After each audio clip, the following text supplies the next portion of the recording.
தமிழக சட்டமன்றத்துல பாத்தீங்கன்னா ஒரு கட்சிக்கு 107 எம்எல்ஏகள் இருக்காங்க. ஆட்சி அமைக்க இன்னும் வெறும் 11 இடங்கள் தேவை. ஆனா 5 எம்எல்ஏகளை மட்டும் வச்சிருக்க ஒரு கட்சிகிட்ட போய் அவங்க ஏன் இவ்ளோ தீவிரமா ஆதரவு கேக்குறாங்க? ம், இது ரொம்ப சுவாரஸ்யமான கேள்வி. உங்களுக்காக பிரத்யேகமா வடிவமைக்கப்பட்ட இந்த ஆழமான அலசலோட மையமே இதுதான். விஜய் அவங்களோட தவக கட்சிக்கும் காங்கிரஸ் கட்சிக்கும் இடையிலான இந்த அரசியல் நகர்வுகளை எந்த சார்பும் இல்லாம ஆதாரங்களோட அடிப்படையில நாம இன்னைக்கு பார்க்க போறோம். கண்டிப்பா. இத புரிஞ்சுக்க நாம முதல்ல அந்த எண்களை கொஞ்சம் பார்க்கணும். 224 தொகுதிகள் கொண்ட நம்ம தமிழகத்துல பெரும்பான்மைக்கு 118 இடங்கள் தேவை. இப்போ நடந்து முடிஞ்ச தேர்தல்ல தவக 108 இடங்கள்ல ஜெயிச்சு தனிப்பெரும் கட்சியா உருவெடுத்திருக்கு. ஒரு நிமிஷம். இதுல ஒரு முக்கியமான கணித சிக்கல் இருக்குல்ல. விஜய் 2 தொகுதிகள்ல ஜெயிச்சிருக்கிறாரு. ஆமா, கரெக்ட். சட்டப்படி அவர் ஒரு தொகுதியை ராஜினாமா செய்யும் போது தவியல் எம்எல்ஏக்களோட எண்ணிக்கை 107ஆக குறைஞ்சிடும். அப்ப மெஜாரிட்டிக்கு இன்னும் 11 பேர் தேவை. சரியா சொன்னீங்க. இது கிரிக்கெட்ல சரியா 99 ரன்ல நிக்கிற ஒரு பேட்ஸ்மேன் நான் ஸ்ட்ரைக்கர்ல இருக்கிறவங்கள முழுமையா நம்பி இருக்கிற நிலைமை தான்.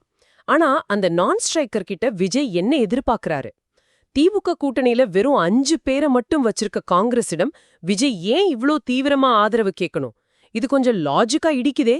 ஆமா, மேலோட்டமா பார்க்கும்போது அப்படிதான் தோணும். ஆனா அங்கதான் அரசியலோட உண்மையான சூட்சுமமே இருக்கு. அதாவது இது வெறும் எண்களுக்கான தேடல் கிடையாது. ஓ, வேற என்னவா இருக்கும்?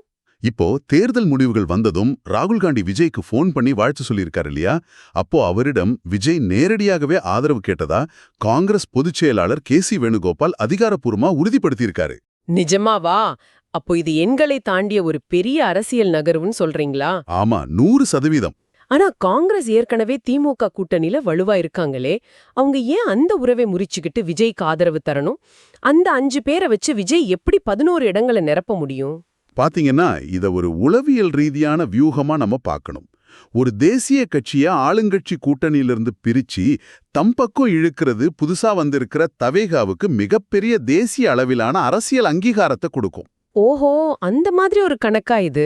அது மட்டும் இல்லாம அந்த கூட்டணி மாற்றம் மற்ற சிறு கட்சிகளோ அல்லது சுயேட்சைகளோ தவேகாவை நோக்கி வர ஒரு காந்தமா செயல்படும். ஒரு பெரிய தேசிய கட்சி தம்பக்கம் நிக்குது அப்படிங்கிறது ஆட்சி அமைக்கும் நம்பகத்தன்மையை ரொம்பவே அதிகமாக்கும். ஆஹா, அப்போ இது வெறும் கணிதம் இல்ல, கெமிஸ்ட்ரி. கண்டிப்பா. இந்த திரைமறைவு பேச்சுவார்த்தைகள் ஒரு பக்கம் இருக்கட்டும், இதற்கான முதல் பகிரங்க சிக்னல் தமிழகத்திலிருந்து வரல அப்படிங்கிறது தான் இதுல பெரிய ஆச்சரியம். சம்பந்தமே இல்லாத பீகார்ல இருந்து வந்திருக்கு. ஆமா, அது ரொம்ப முக்கியமான விஷயம். பீகார் காங்கிரஸ் அவங்களோட எக்ஸ் ட்விட்டர் தளத்துல ராகுல் பிளஸ் விஜய் அப்படின்னு பதிவிட்டு 2 பேரும் சிரிச்சுக்கிட்டு இருக்க மாதிரி ஒரு போட்டோவையும் ஷேர் பண்ணிருக்காங்க.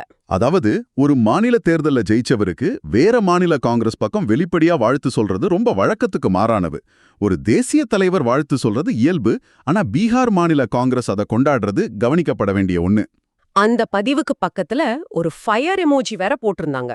அதுதான் இதுல குறியீடு. இந்த ஃபயர் எமோஜியும் அந்த பதிவும் தமிழகத்துல தவேக ஆட்சி அமைக்க காங்கிரஸ் ஆதரவளிக்க தயாராயிடுச்சா அப்படிங்கிற வலுவான கேள்வியை எழுப்புது. தேசிய தலைமை என்ன முடிவெடுக்க போகுது என்பதற்கான ஒரு முன்னோட்டமா கூட இதை அந்த மாநில கிளை வெளிப்படுத்தியிருக்கலாம். அப்படியானால் இந்த அரசியல் கணக்குகள் உங்களுக்கு ஏன் முக்கியம்? அரசியல்ல 107+11 அப்படிங்கிற சாதாரண கணிதம் மட்டுமே எப்போதுமே வேலை செய்யாது. ஆமா, கரெக்ட்.